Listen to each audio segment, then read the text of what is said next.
Hey guys, what's going on? My name is Ryan, and in this video I'm going to be talking to you a little bit about my server setup for running some stuff for cryptocurrency. So if you have watched one of my previous videos, I talked about this computer I got that I was running FreeNAS on it, and I was doing some kind of home virtualization stuff on it. But I have since decided to run it on Unraid now. So I've moved the whole OS to Unraid. As you can see here, and I have quite a lot of Docker containers and virtual machines running as well. The main reason why I went to Unraid was the ability to add new hard drives kind of as I go. So as you can see here, I've got 3 disks in at the moment. These top 2 are 2 terabyte drives, and this one is a single terabyte. So in total, I have 5 terabytes. And I only added this one in recently, so it's getting utilized a little bit now as we go. So this will make it really nice once this gets filled up to be able to add another hard drive. Because with using FreeNAS, it was going to be really hard to be able to upgrade a hard drive at a time. So now I want to talk to you a little bit about the things that I'm running to make me a little bit of crypto.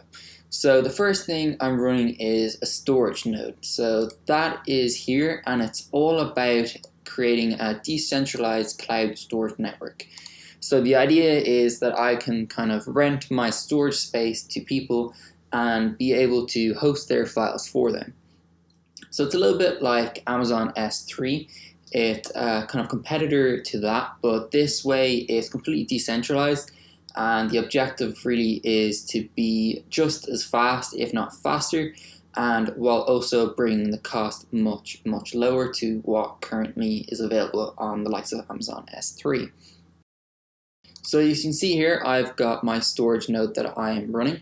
This is the dashboard here for it, and it is literally just updated to the newest version of 1.11.1, so that is pretty nice to see. I have this, watchtower, and what that does is it constantly checks to see if there's a new update for the Storj node, and if there is, it updates it. And that's available on the documentation for that, so it's really nice and easy to set up. So as you can see, I have 4 terabytes in total allocated to the node itself across all my disks. I think you're kind of only really meant to run 1 node per disk, but the way that I'm running this is with Unraid that there is no redundancy anyway, so if one disk fails, yes, the whole kind of node goes down, but I'm willing to take that risk for the moment.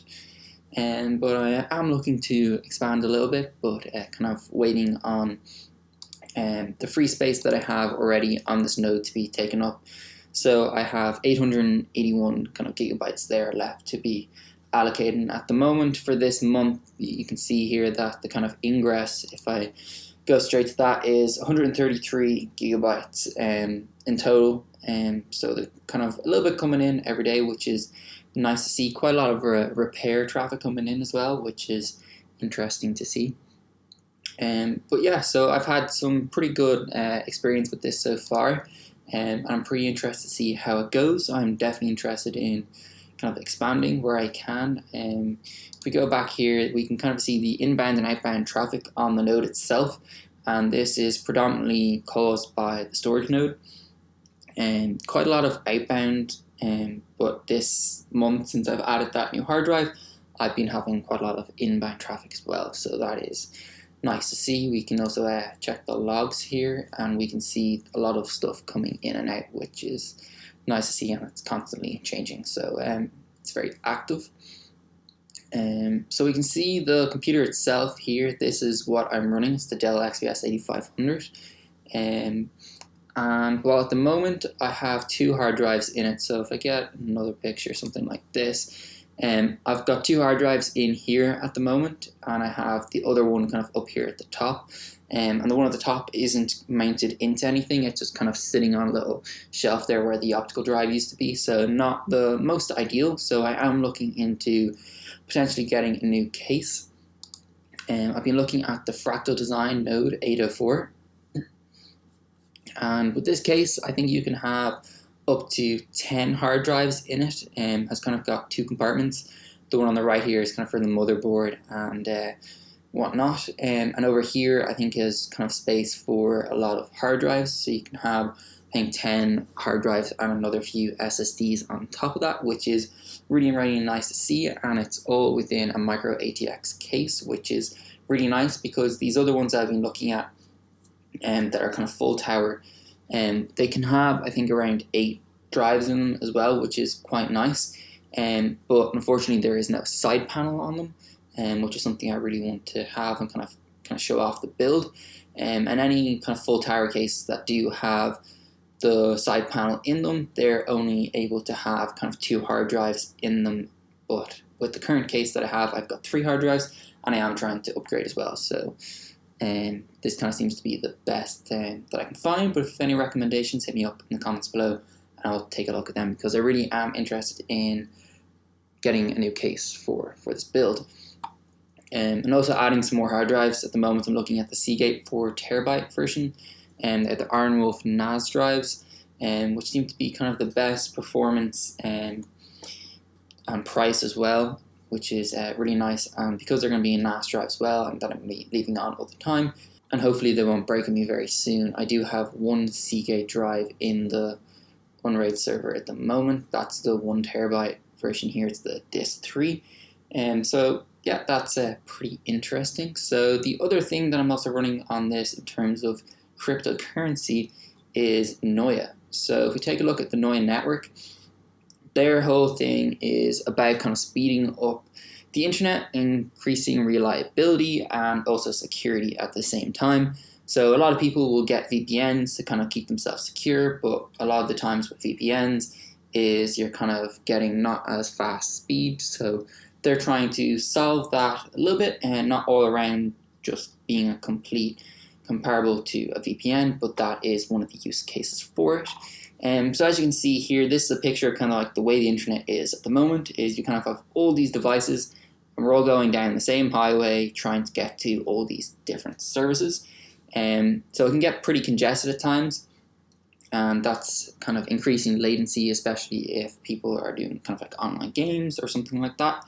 So their solution to this is kind of being the Google Maps to the internet. So the idea is it goes to something a little bit like this, is that we can see the main kind of place that everyone kind of goes, but we can see that it's red, that it's congested. And through the network itself, it has predetermined all these different other routes and knows how fast they are. So we can see that going down this top route is 1.5 times faster, this is 2 times faster, and the bottom one is 3 times faster. So people running on the NOIA network that are connected to it will be able to kind of bypass this congestion and be able to go alternative route and to get to their services faster. So overall, increasing reliability and making things faster at the same time. My experience with this has been very positive so far as well. I'm running one node here myself on Docker, which has been going quite well. I don't think it's actually recommended to run one on Docker, but I'm having a pretty good experience with it so far, so I'm going to continue with it for the moment. And I'm also running 3 other nodes here for some other people, and these are all in virtual machines. They're Ubuntu servers, and not the desktop version, so kind of less overhead. I think they even have, I think like 512 megabytes of RAM, so not a lot allocated to them. If I go in here and take a look at this one, for example, if it will load for me, we can see that I don't actually allocate too much resources to it. So the max memory is 512 megabytes and 2 cores as well. So overall not allocating all that much. And you can see here on the CPU side that there's not a lot of processing power actually happening. So it's overall quite low there, to 5%. And the temperature is quite low as well, which is quite nice to see. But obviously with all the Docker containers and virtual machines that I'm running, there's quite a lot of RAM that is being used. I've got 16 gigabytes currently installed in the server, and it's using about 65% of it. So quite a bit has been used, which is nice to see, but that I also have a lot of other room to kind of expand into. Some other things that I was looking into was the Golem network, which is pretty interesting. However, even though if I made the CPU, the cores that I actually allocated to it, so I've got a quad core CPU here, and when I allocated even just like 2 or 3 cores to it, for some reason it will just become unresponsive, which is a really strange thing, and my CPU will just peak at 100% on all cores, which I can't really understand considering I'm only allocating it 2. So I don't know what is going on, but I want to have another look at that because it is something that I really want to take a look into. But with that, they also suggest that you kind of have a GPU with it as well. Which I have a few that I'm running for my cryptocurrency mining as well. Which I don't really want to take one out to specifically run into Gollum at the moment, but potentially if I maybe purchase another one, it might be something that I'll be looking into in the near future. So yeah, that's a little bit about my cryptocurrency setup running on my unrated server. If you guys have any suggestions of any more projects that you think are interested, that you're currently invested in, please hit me up in the comments below, and I want to check them out and expand my knowledge in this area. Hope you guys have enjoyed. I'll catch you guys in another video.